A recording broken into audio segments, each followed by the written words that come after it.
Trump Putin ফোনালাপে Ukraine যুদ্ধের ইতি টানতে সম্মতি। জেলেনস্কির সঙ্গেও কথা বললেন মার্কিন প্রেসিডেন্ট। বৈঠকে যোগ দিতে ওয়াশিংটনে মোদি। হুমকির কাছে মাথা নত করবে না ইরান, হুঙ্কার পেজেশকিয়ানের। যুক্তরাষ্ট্রের সঙ্গে উত্তেজনার মধ্যেই নিজেদের অস্ত্র ভান্ডার সমৃদ্ধের নির্দেশ।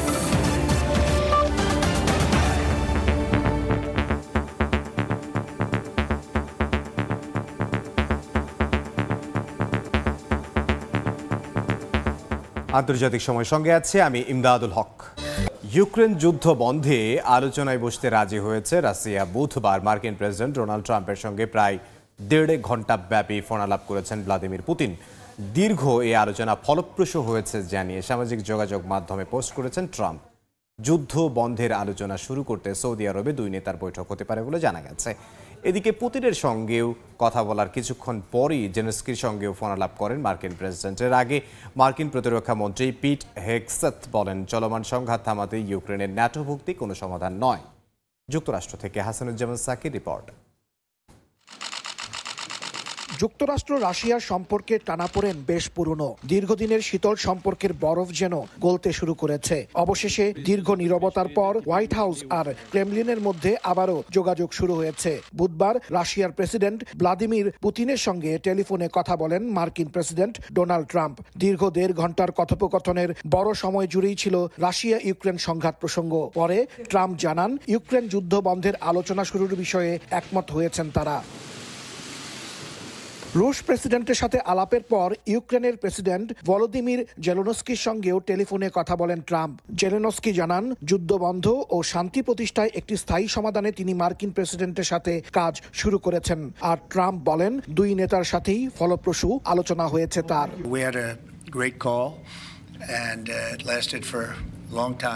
আমাদের একটা দারুণ ফোনালাপ হয়েছে এবং সেটা 1 ঘন্টারও বেশি সময় ধরে চলেছে। প্রেসিডেন্ট জেলেনস্কির সাথেও আমার খুব একটা ভালো ফোনালাপ হয়। আমার মনে হয় আমরা শান্তির পথে এগিয়ে যাচ্ছি। প্রেসিডেন্ট পুতিন এবং প্রেসিডেন্ট জেলেনস্কি শান্তি চান। আমি শুধু দেখতে চাই মানুষ হত্যা বন্ধ হোক। এর আগে বুধবার মার্কিন প্রতিরক্ষা মন্ত্রী পিট হেগসেথ ইউক্রেনের ন্যাটোতে যোগদানকে অবাস্তব বলে মন্তব্য করেন। বলেন, যুক্তরাষ্ট্রের প্রাধান্য এখন নিজের সীমান্ত সুরক্ষা ও চীনকে মোকাবেলা করা। তাই ইউরোপ কিংবা ইউক্রেনের নিরাপত্তাকে অগ্রাধিকার দেবেন না তারা। দ্বিতীয়বার যুক্তরাষ্ট্রের ক্ষমতায় ফিরেই ট্রাম্প বলেছিলেন তিনি রাশিয়া ইউক্রেনের মধ্যে যুদ্ধের অবসান চান। 1 মাস যেতে না যেতেই সেই প্রতিশ্রুতি বাস্তবায়নে উদ্যোগ নিলেন মার্কিন প্রেসিডেন্ট। হাসানুজ্জামান সাকি, সময় সংবাদ, যুক্তরাষ্ট্র। মার্কিন প্রেসিডেন্ট ডোনাল্ড ট্রাম্পের সঙ্গে দ্বিপক্ষীয় বৈঠকে যোগ দিতে ওয়াশিংটন পৌঁছেছেন ভারতের প্রধানমন্ত্রী নরেন্দ্র মোদি। এরই মধ্যে দেখা করেছেন নবনিযুক্ত মার্কিন গোয়েন্দা প্রধান তুলসি গ্যাবার্ডের সঙ্গে। সময়সূচি অনুযায়ী স্থানীয় সময় বৃহস্পতিবার বিকেলে মার্কিন প্রেসিডেন্টের সঙ্গে অনুষ্ঠিত হবে তার দ্বিপক্ষীয় বৈঠক। আলোচনায় চলমান শুল্ক যুদ্ধ, বাণিজ্য, আঞ্চলিক নিরাপত্তা এবং আন্তর্জাতিক বিভিন্ন বিষয়ে আলোচনার সম্ভাবনা রয়েছে। স্থানীয় সময় বৃহস্পতিবার রাতে ওয়াশিংটনের মেরিল্যান্ডে অ্যান্ড্রুজ বিমান ঘাঁটিতে পৌঁছায় ভারতের প্রধানমন্ত্রী নরেন্দ্র মোদীকে বহনকারী বিমান। তীব্র শীত উপেক্ষা করে ভারতীয় প্রবাসীরা তাকে স্বাগত জানান। এ সময় মার্কিন কর্মকর্তারাও উপস্থিত ছিলেন। বিমান ঘাঁটি থেকে হোয়াইট হাউসের অতিথিশালা ব্লেয়ার হাউসে পৌঁছালে মোদীকে উষ্ণ অভ্যর্থনা ও স্বাগত জানান প্রশাসনিক কর্মকর্তা এবং ভারতীয় প্রবাসীরা। ডোনাল্ড ট্রাম্পের অতিথিশালায় আগামী 2 দিন অবস্থান করবেন নরেন্দ্র মোদী। যুক্তরাষ্ট্রে পৌঁছানোর পরপরই ব্যস্ত সময় কাটাতে শুরু করেছেন ভারতের প্রধানমন্ত্রী। এর মধ্যেই নবনিযুক্ত মার্কিন গোয়েন্দা প্রধান তুলসি গ্যাবার্ডের সঙ্গে সাক্ষাৎ করেছেন তিনি। এ সময় ভারত যুক্তরাষ্ট্র সম্পর্কের বিভিন্ন দিক নিয়ে আলোচনা হয় তাদের মাঝে। 2 দিনের এই সফরে ডোনাল্ড ট্রাম্প এবং উচ্চপদস্থ মার্কিন কর্মকর্তাদের সঙ্গে দেখা করবেন প্রধানমন্ত্রী। দেশটির প্রেসিডেন্টের কার্যালয় থেকে প্রকাশিত সময়সূচি থেকে জানা যায়, স্থানীয় সময় বৃহস্পতিবার বিকাল 4টায় মোদীকে স্বাগত জানাবেন ট্রাম্প। এরপর দ্বিপক্ষীয় বৈঠক শেষে যৌথ সংবাদ সম্মেলন করবেন তারা। বিকাল 5:40 স্টেট ডাইনিং হলে নৈশভোজে যোগ দেবেন ট্রাম্প ও মোদী। কানাডা, চীন, মেক্সিকো সহ বিভিন্ন দেশের ওপর ট্রাম্পের শুল্ক আরোপ ও চলমান ভূ রাজনৈতিক নানা বিষয়ে দুই নেতার মধ্যে আলোচনা হতে পারে বলে জানা গেছে। তবে ভারতের প্রধানমন্ত্রী নরেন্দ্র মোদী তার দেশের বাণিজ্য সুবিধার বিষয়টি তুলে ধরতে পারেন।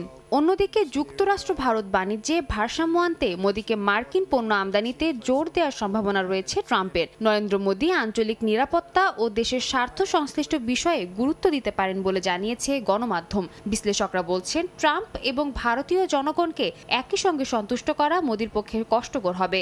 ভারতের পারমাণবিক শক্তি খাতে মার্কিন বিনিয়োগ বাড়ানোর জন্য ট্রাম্পের সঙ্গে চুক্তির চেষ্টা চালাতে পারেন মোদী। এছাড়াও অভিবাসন ও ভিসা নীতি, প্রযুক্তি, বিশ্ব বাণিজ্য এবং আঞ্চলিক বিভিন্ন ইস্যুতে কথা হতে পারে এই বৈঠকে। সাদিয়া তাসনিম, সময় সংবাদ। দুঃসময়ে বাংলাদেশের হাল ধরায় প্রধান উপদেষ্টা ডক্টর মোহাম্মদ ইউনূসের ভূয়সী প্রশংসা করলেন সংযুক্ত আরব আমিরাতের স্বাস্থ্যমন্ত্রী আব্দুল রহমান বিন আল ওয়াইস। স্থানীয় সময় বৃহস্পতিবার দুবাইয়ে ওয়ার্ল্ড গভর্নমেন্ট সামিটের ফাঁকে ডক্টর ইউনূসের সঙ্গে দেখা করেন আরব আমিরাতের স্বাস্থ্যমন্ত্রী। দেশটির গুরুত্বপূর্ণ সম্মেলনে যোগ দেওয়ার জন্য প্রধান উপদেষ্টাকে ধন্যবাদ জানান তিনি। এ সময় বাংলাদেশ ও আমিরাতের মধ্যে সম্পর্ক আরও গভীর হবে বলে আশা প্রকাশ করেন আল ওয়াইস। এছাড়াও আগামী দিনে দুদেশের মধ্যে স্বাস্থ্য, বাণিজ্য সহ বিভিন্ন খাতে যোগাযোগ সম্প্রসারিত হবে বলেও জানান তিনি। এর আগে বুধবার স্থানীয় সময় রাত 11টায় ওয়ার্ল্ড গভর্নমেন্ট সামিটে যোগ দিতে দুবাই পৌঁছান অন্তর্বর্তী সরকারের প্রধান উপদেষ্টা ডক্টর মোহাম্মদ ইউনূস। ডক্টর ইউনূসকে স্বাগত জানান দেশটির ক্রীড়ামন্ত্রী আহমেদ বেলহল আল ফালাসি।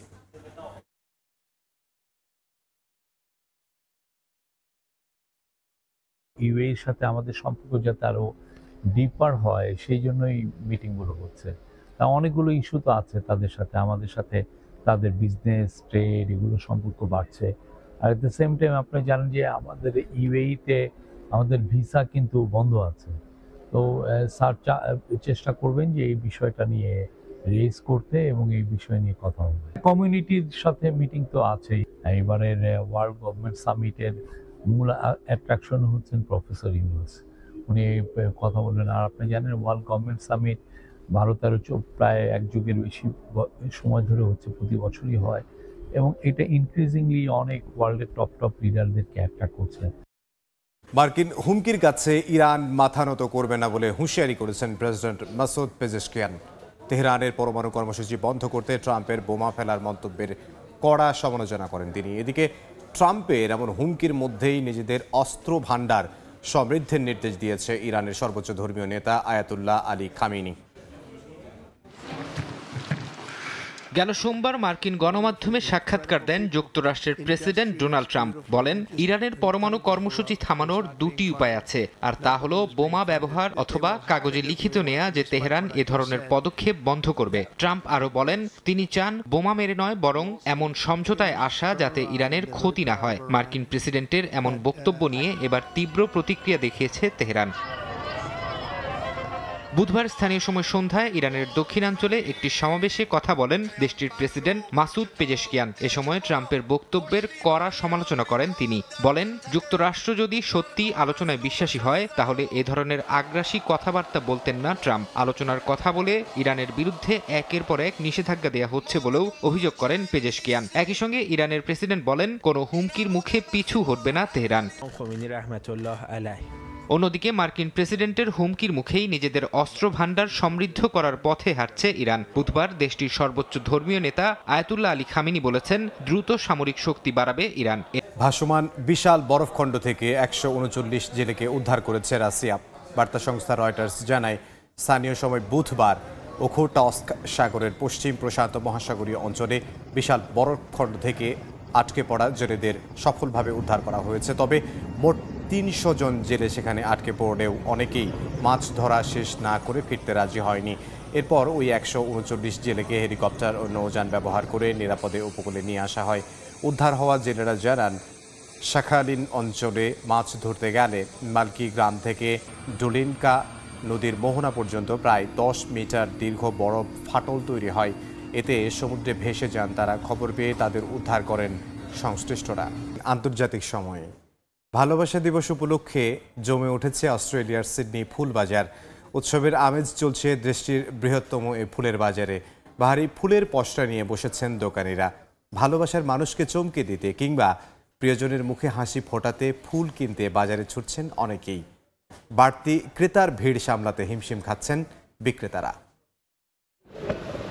ভালোবাসার প্রতীক ফুল। ভালোবাসা দিবসে প্রিয়জনের মুখে হাসি ফোটাতে ফুলের চেয়ে ভালো উপহার কী বা হতে পারে। আর তাই প্রিয় মানুষটির জন্য পছন্দের ফুল কিনতে অনেকেই ছুটে যাচ্ছেন ফুলের বাজারে। রকমারি ফুলের পসরা নিয়ে প্রস্তুত দোকানিরাও। এমনই এক বাজার সিডনি ফুল বাজার। ক্রেতার চাহিদা মেটাতে দেশীয় উৎপাদন বাড়ানোর পাশাপাশি বিভিন্ন দেশ থেকেও আমদানি করা হয়েছে রকমারি ফুল। সিডনির পাশাপাশি নিউ সাউথ ওয়েলস এবং বিভিন্ন শহরেও দোকানটির বিভিন্ন শাখা রয়েছে। পছন্দের ফুল কিনতে হুমড়ি খেয়ে পড়ছেন ক্রেতারা। প্রিয়জনকে ফুল উপহার দিতে তাই দীর্ঘ লাইনে অপেক্ষাতেও কোনো আক্ষেপ নেই তাদের। আমি আমার প্রেমিকা আর ভাইয়ের প্রেমিকার জন্য ফুলের তোড়া বানাচ্ছি। লাল, গোলাপি আর কমলা রঙের ফুল দিয়ে সাজাবো, কারণ এই রঙগুলো প্রেম আর উষ্ণতার প্রতীক। জীবনযাত্রার মান বেড়ে যাওয়া ও সারের মূল্য বৃদ্ধিতে ফুলের দাম এবার কিছুটা চড়া। এরপরও ক্রেতাদের কাছ থেকে আশানুরূপ সাড়া পাওয়ার কথা জানালেন ব্যবসায়ীরা। জীবনযাত্রার খরচ বেড়েছে, পানি, সার, মজুরি সবকিছুর দামই বেশি। তবে সবাই বেশ উচ্ছ্বসিত।